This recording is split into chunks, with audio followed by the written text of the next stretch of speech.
there's all this different, the racial situations that started happening. I had to really, I guess I had to just say, now listen, you're Black, you do what you need to do, and no matter what, that I still was a representative of myself as I was to my family and to everybody else that was on campus. And then when we got permission, and I think that's what happened. We got permission when we had to do student teaching, that we were allowed to go to Milwaukee to do our student teaching. Well, that was like, because we were off campus, but they provided a supervisor. They provided they provided us the school we were to go to, which was an inner city school. And which, if I'm telling you, if you don't learn anything else, you get an education just in the school. And then, well, to make a long story short, is that we got permission. Now, people would say, well, how did you guys get to do that? We asked. And if I found out, if you don't ask, if you don't ask, people are not going to say, oh, by the way, you can do this. No, you needed to ask. You need to have a goal of what you wanted to do. And we knew we didn't want to be, and I'm talking about Jackie and I, we didn't want to be, have all of our student teaching experiences in this rural area, because that's not where we were going to be going. I knew that I was not going to be on a farm in a rural area. So we asked permission. Can we have our student teaching done at an inner city, inner city, because those are the children that we are going to, and they gave us permission. Well, I have a quick question, and this is fascinating. This was in the 60s, correct? Or was this in the 70s? In the 60s, latter 60s. So Platteville, Wisconsin, real small. And you all had the grit and gumption to ask, can we go to Milwaukee and teach? We'll do it in the inner city. Is that what you said? Yes. Right. And they said yes. They had never allowed that before. They had never allowed it. Nobody asked. I don't know if no one asked or what, but they never allowed it. And we literally fought for that. We said, clearly, this is not where we want to teach. And if we're going to do our practice teaching, let us go somewhere where we want to, teach. That's saying something. I mean, ask. Oh my goodness! You never know nothing if you don't ask. Well, if you all could ask, then we definitely better push and shove and continue to ask these days. Oh my goodness! I want to hear from Frances, and then we're going to circle back around. Once you all got to Milwaukee and you started moving about in your careers, I want to hear about something that may have come up during that climb, the climb up. But Frances, what's your first memory of the racism? Well, see, I'm from North Carolina. I'm not a Midwesterner. I migrated here, as they say. But I came from a farm, a rural area in a place near Durham, North Carolina. My family owned a farm that had been in our family since 1868. So I came from that type of background. About 300 acres of land, tobacco, cotton, peanuts, soybeans, cows, pigs. We had that on the farm. But at an early age, I noticed we were an owner, but everybody else was sharecropping. And I could see the difference in the home. So I would always ask my daddy, why is that house looking like that? Why aren't they wearing shoes? As a kid, I guess 7, 8, 9, 10 years old, I could see the difference. And one of the things that I noticed was on a farm, very much like slavery to a certain extent with the new name. The people would work from 6 a.m. in the morning to 6 p.m. at night in the fields, right? However, in the morning, you get a break where you would go to like a corner store and buy snacks for the workers, and they would have about 15 minutes break.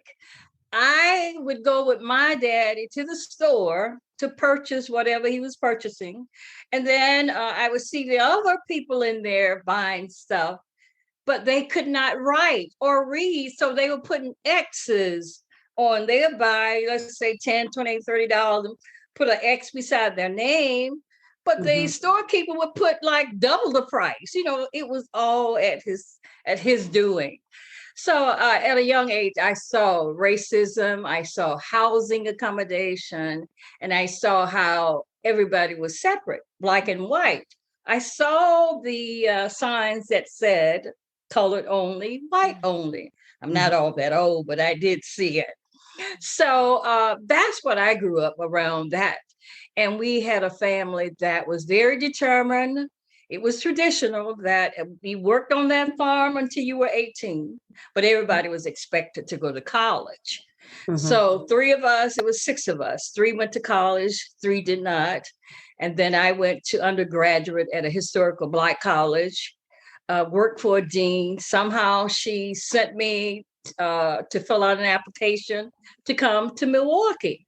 So instead of firing me for sleeping on the job, she came back with catalogs of 3 universities. And she said, see if you can't fill these out. I filled them out. And within 2 or 3 months, I was at UW Milwaukee in graduate school. So praise the Lord. That's how I got here. Somebody saw something in me that I didn't see in myself, because I figured 4 years was enough. I had no intentions of going on to graduate school, but I made it through. I made it here. I had planned to stay 2 years. I'm sorry about that phone. Can't get to it. We'll keep no, I thought it was me. Oh, okay. So my intention was to stay 2 years in Milwaukee, and I must say it's been almost 50. And I've had 3 successful businesses that I would have never done had I stayed on the East Coast. I started an outpatient mental health clinic. I did Frances Pitt and Associates speaking industry, and I did what I do right now is Frances Pitt Speaks.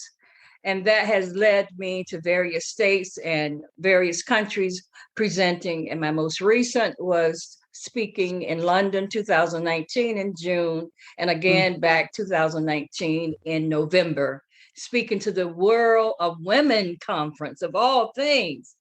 All right. It was like 47 countries were represented, 1,500 Black women. I mean, all colors, all tone.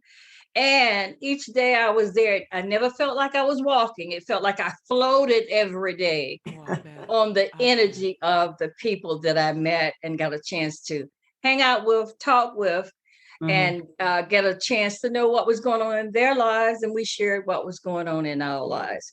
So from the cotton field to going to London to be in a World of Women conference that had 1,500 Blacks, and I think it was 47 countries that were represented at that conference.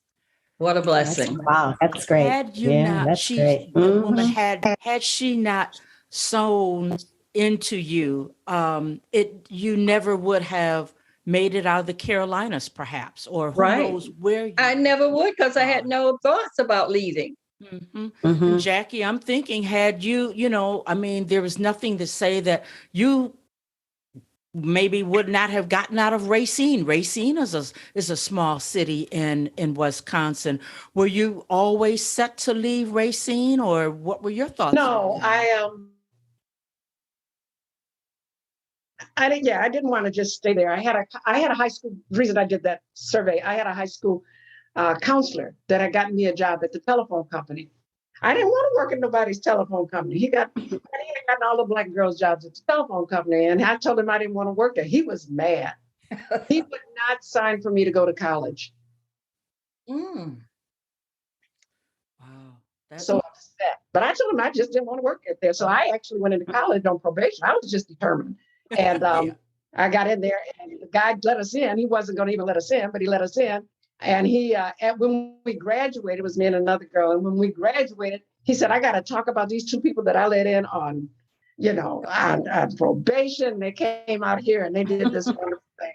And so that's how my life has been. It's not necessarily, it's always been a dare. I don't think you can do this.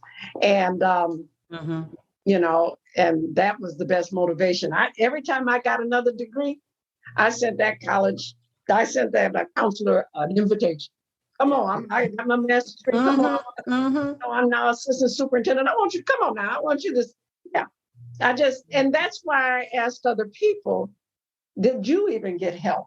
Did people even promote you? And when I went on, like with Frances, various areas in the school system, a lot of people would come to me and say, well, Jackie, I really want you to do this. I said, no. Well, I want you to be a teacher. I want you to be an assistant. They asked me to be an assistant